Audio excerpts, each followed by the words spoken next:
예, 이번 주제는요, 이렇게 제목을 달아봤습니다. 프로 뻔뻔니스트. 뻔뻔하다는 걸 가지고 뻔뻔니스트. 그것도 프로페셔널한 뻔뻔니스트다. 이런 말인데, 누구 이야기냐면, 이재명 더불어민주당 대선 후보. 이분이 말이죠. 윤석열 국민의힘 대선 후보를 평가하면서 이렇게 이야기했습니다. 지지율이 이제 굉장히 역전되고 했지 않습니까? 거기에 대해서 무슨 얘기를 했냐면, 설날, 양력설날, 1일날 이런 이야기를 했습니다. 지지율 변화를 느끼는 것이 일주일도 넘지 않았다. 그 일주일 이후에 무슨 일이 벌어질지는 모른다. 뭐 그 정도로 이제 등락이 뭐 이렇게 출렁거린다 이 말이죠. 그러면서 윤석열 이제 국민의힘 대선 후보가 국민들이 듣기 불편한 퇴행적 말씀을 하시다 보니 지지율이 많이 떨어진 것이다. 이런 식으로 평가를 했습니다. 참 놀라운 평가죠. 예? 뭐 이재명 후보가 언제 남을 이렇게 경쟁 상대를 참 걱정해 줄 정도로 마음이 넓어졌는지 그것도 예, 참 놀라운 일인데다가 퇴행적 말씀을 많이 한 게 그렇다. 이래가지고 코치까지 하고 나섰습니다. 지금 사돈 낱말한다더니 그것도 분수가 있죠. 예. 예? 어떻게 이재명 후보가 그런 이야기를 합니까? 예? 말은 맞는 말이지. 말은 맞는 말이. 국민들은요, 자기 귀에 듣기에 불편한 예? 그런 말이라든지 별로 발전적이지 못한 말이든지 옛날 말만 자꾸 끄집어내서 한다든지 이런 것에 대해서 국민들은 별로 달가워하지 않죠. 미래로 가자는 것 아닙니까? 대선을 왜 합니까? 보다 나은 미래, 예? 국가의 앞날을 열어가는데 그 선두에 설 사람을, 리더를 뽑기 위한 그런 과정입니다. 근데 뭐 퇴행적인 말을 자꾸 한다는 건 안 좋죠. 그 말은 맞는데 할 사람이 따로 있지. 이재명 후보가 예, 그런 말 한다는 게 참 황당합니다. 그런데 이 최근에 와서 이제 태도, 말씨, 이런 게 말투, 뭐 이런 게 또 메시지 이런 게 아주 바뀌었어요. 이재명 후보. 그 바람에 이제 지지율도 예, 윤 후보, 상대적으로 윤 후보보다 앞서고 있잖아요. 큰 표차로, 큰 비율로. 근데 이건 아마 이제 전문가들의 조력을 받고 있는 것 같아요. 그 전문가들이 시킨 대로 잘 하는 것 같아요. 그러니까 똑 떨어지는 그런 메시지를 전달할 줄도 알고, 뭐 믿거나 말거나 예, 참신한 예? 그런 메시지도 던질 줄 알고 이렇게 하는 겁니다. 윤석열 후보는 그 점에서 좀 굼뜨지 않나 이런 생각이 드는데, 근데요, 사람이 인성이란 게요, 그 인성의 바탕이라는 게 쉽게 바뀌는 게 아닙니다. 이 후보는 꾸며진 지금 이재명 후보죠. 꾸며진 이미지, 예, 그걸 가지고 나서는데 뭐 잘 꾸며진 후보, 대선 승리의 한 요소가 되는 겁니다. 한 요인이 되는 건데 그걸 뭐 잘못이라고 할 수는 없는데, 문제는 말과 행동이 일치되지 못한다 이 점이에요. 말과 행동이 다르다. 언행이 불일치한다. 그 점에서는 이재명 후보 역시 인성의 바탕은 바뀌기가 어렵다. 이 점을 말씀드리는 겁니다. 예. 뭐냐면 이 사람이 이런 이야기를 했어요. 뭐 소상공인, 그 다음에 자영업자 이런 사람들 추가 지원을 위해서 추경을 편성한 것에 대해서 예? 이제는 뭐 새 예산은 정해졌으니까 그 더 많은 그 지원을 하기 위해서는 어차피 이제 올해 들었으니까 추경을 하겠죠. 뭐 그런데 그것과 관련해서 이재명 후보 이런 이야기를 합니다. 국민의힘이 양두구육적 행동을 하고 있다. 국민의힘은 당선되면 추경을 하겠다고 한다. 반대로 하면 낙선하면 안 하겠다는 말로 해석된다. 추경을 통해 완전한 선지원, 후정산 방식을 통한 대대적이고 선제적인 지원이 필요하다. 뭐 이런 이야기를 했는데 무슨 얘기입니까? 지금 윤석열 후보는 말이지, 예? 당선되면 자기가 추경을 하겠다고 한다. 그래서 지원하겠다고 한다. 저 사람 그럼 당선 안 되면 추경 안 하겠다는 건 말이나 마찬가지냐. 이런 식으로 말을 비꼬고 돌려가지고 상대를 공격하고. 이게 억지 공격 아닙니까? 왜? 야당이에요. 윤석열 후보는 야당의 후보입니다. 국민의힘의 후보입니다. 국민의힘이 추경을 자기 마음대로 할 수 있습니까? 거대 여당이 있는데. 민주당은 자기들 하고 싶으면 마음대로 하지. 뭐 법 마음대로 만들잖아요. 예? 그러니까 윤석열 후보가 내가 당선되면 대통령의 힘으로 추경을 편성해서, 왜냐하면 이제 예산 편성하는 건 정부 몫이니까 거기서 편성을 해서 하겠다. 그 말이에요. 이재명 후보는 지금 말할 수도 있어요. 추경하겠다. 왜? 자기 뒤에는 거대 여당이 있으니까. 근데 그 말이 그게 잘못된 겁니까? 그 말이 어떻게 난 당선 안 되면 안 하겠다는 말이나 마찬가지다. 당선 안 되면 할 수가 없죠. 뻔한 얘기 아닙니까? 그런 말을 이렇게 돌려가지고, 예? 되지도 않은 말 가지고 상대방을 공격한다. 이런 거 보면 역시, 예? 그 말하는 그 투가, 또 말의 내용이 보면 그 인성이 그대로 묻어난다. 이렇게 볼 수밖에 없잖아요. 예?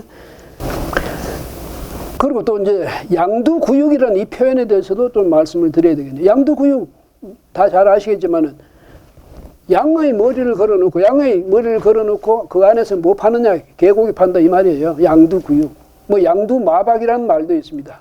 양의 머리를 걸어놓고 말의 그 건육 있잖아요. 말린 말고기 그걸 판다 뭐 이런 이야기도 있는데, 어쨌든 겉에 드러낸 거하고 속에는 완전 내용하고는 완전히 다르다는 그 얘기예요.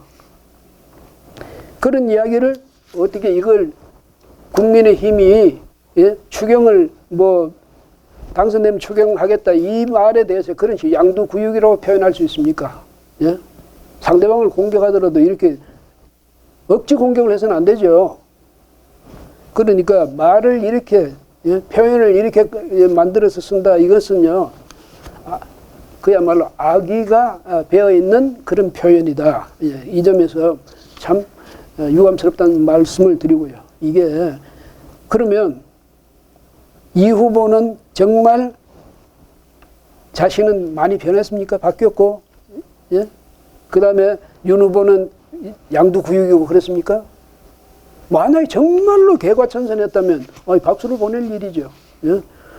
대통령 후보로 나선 사람 아닙니까? 누가 되든 대통령 후보가 전부 개과천선해서 좋은 마음만 갖고 오직 국민들만 위해서 봉사하는 그런 삶을 살겠다고 이렇게 각오를 했다면 그게 반가운 일 아닙니까? 그걸 왜 이재명이든 뭐 윤 후보든 그거 안 반길 이유가 없죠.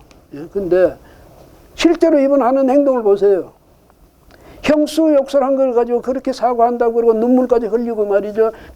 일생에 있어서 인생의 가장 후회되는 게 뭐냐? 형님하고 이제 이재선 씨 이야기지. 그 돌아가신 형님하고 생전에 화해를 못했던 거다. 뭐 이렇게까지 이야기하면서 그 음성 녹음, 그 공개를 말이죠. 민주당에서 그걸 선거법 251조 그 후보 비방, 이 조항에 걸어가지고 유권 해석을 의뢰했어요.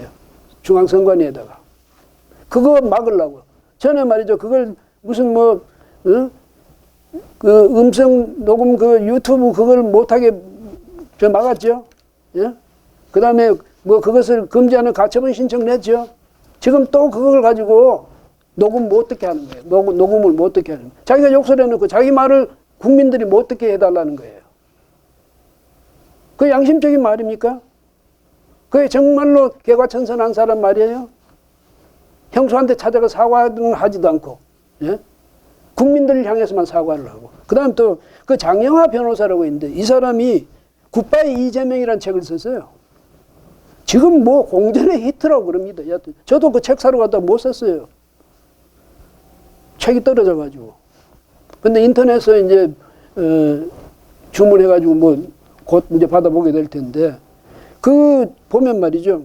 그 부제가 마스크의 표정을 감춘 그 실체를 벗겨낸다. 뭐 이런 얘기예요. 그 이제 이재명의 실체를 벗겨낸다는데, 민주당이 지난달 22일에 말이죠. 이 책에 대해서 도서 출판, 발송 및 판매 등 금지 가처분 신청을 서울 북부지법에 냈어요. 자기에게 불리한 이야기 했다고요. 그러면 그것이 말이죠. 이 사람들 이야기로는 뭐냐면 선거법상 후보자를 비방하려는 목적과 후보자가 당선되지 못하게 하는 목적으로 허위 사실을 적시하고 후보자 및 그 가족에 대한 일방적 내용을 기재해 판매를 준비하고 있다.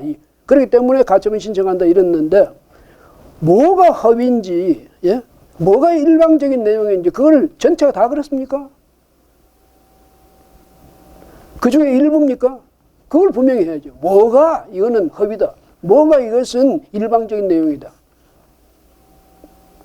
그런데 장영하 변호사는 이 책이 뭐냐면 그 이재명 후보의 고 이재선 씨 그 형이잖아요. 하고 생전에 있었던 그 둘 사이의 관계.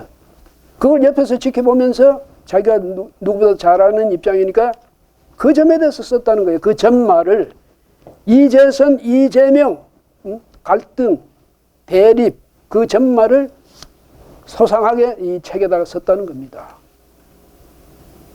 정말 진실이 아닌 걸 허위를 가지고 그렇게 했다면 그건 물론 반격하고 반박할 수 있는데 국민이 지금 전부 관심을 갖고 보고 있잖아요.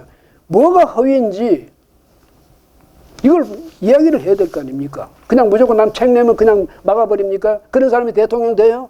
예? 표현의 자유, 출판의 자유 이런 거 억압하는 사람이 대통령 돼요? 자기에게 불리하면? 대통령 되면 뭐 하겠습니까? 신문 기사 하나 자기한테 불리하게 나오면 그냥 어떻게 할 것 같습니까? 법에 뭐 호소해서라든지 법에 의해서라든지 아니면 정치적으로라든지 여하튼 보복하려고 하지 않겠습니까? 뭐 뻔하죠. 그 사람이 어떻게 할지. 예, 이래서 예, 그 형수가 박인복 씨죠. 그 박인복 씨가 아마 그 책 추천글에서 이제 썼다는데 그 대목만 제가 한번 예, 뭐 여러분도 다 보셨겠지만 이런 이제 부분이 있습니다. 사람이 내뿜는 말의 잔혹함과 의중의 무서움 그리고 목적의 치열함 치밀함에 남편과 아버지를 잃은 가족이 할 수 있는 이 일이라고는 남편의 억울함의 진실을 알리는 일뿐이었다. 또 권력자는 자신에게 줄선자들과 함께 평범했던 제 남편은 물론 저와 아이들까지 싸잡아 인격살인에 나섰습니다. 악마가 따로 없었다. 여기도 한 맺힌 말 아닙니까? 그러니까 이것이 거짓인지 진실인지 예? 이것도 이재명 후보가 자기 입으로 이야기를 해줘야죠. 무조건 그냥 법원에 호소해가지고 판매 금지만 시키면 됩니까? 예? 광고도 못하게 하고 예? 출판도 못하게 하고 이렇게 법에 잘 호소하는 법에다가 잘 그러니까 떠넘기는 이런 사람들이 대통령 되면 어떤 일을 어떻게 처리할지 참 겁이 납니다. 예, 솔직하게 겁이 납니다. 예.